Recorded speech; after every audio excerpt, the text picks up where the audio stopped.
got to go. That's my alarm. Make sure I came. It might go off again, so go ahead. What was the focus during the off week? Oh, just work to get some guys back. I don't know how many of those guys will get back this week, but there were some guys that did not practice at all last week, and then there was other things last week to go back and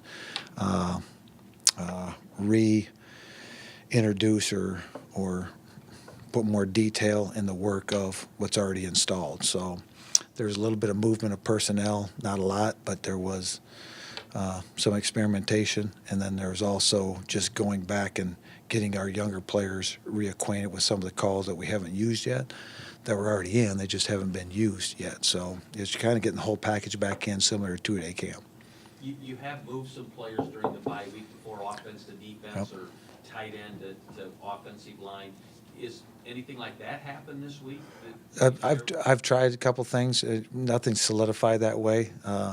Some of them look good as far as why we moved them. Other ones just didn't have enough rhythm in them yet. And I don't know, being the age of the players, you got to be a little bit careful that they keep playing the positions they're playing, and you hate to move somebody and get him out of sync a little bit right now. So you had to make this year's decisions were more based off the age of the player that we're moving. Can he handle the movement, and can he handle a different position right now?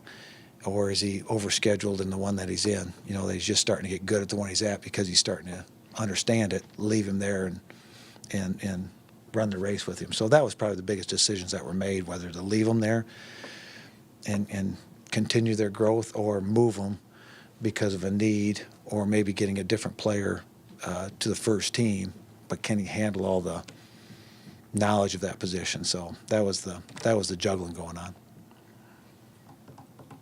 Emphasis on the run game. What did you do there? Was it maybe just get some personnel healthy, or was it looking at the scheme and what you need to do to maybe? No, went back and looked at all our run, and then looked at, the running backs. We've been out of running backs, so it was just trying to get those running backs back where we have a choice of who can be in our backfield right now. So we needed to get our running backs back, and that was, again, had a lot more design to do with the health of the running back and the depth of the running back, more so than the scheme itself. So it was getting those players back, and then you also, on the offensive line, you still got Ezra and Twait, and Spencer Brown. All those guys were gone because they were out last week. So you had 3 offensive linemen, and then the 3 tailbacks were all out. So we were juggling that act a little bit too. What about Southern Illinois? What can you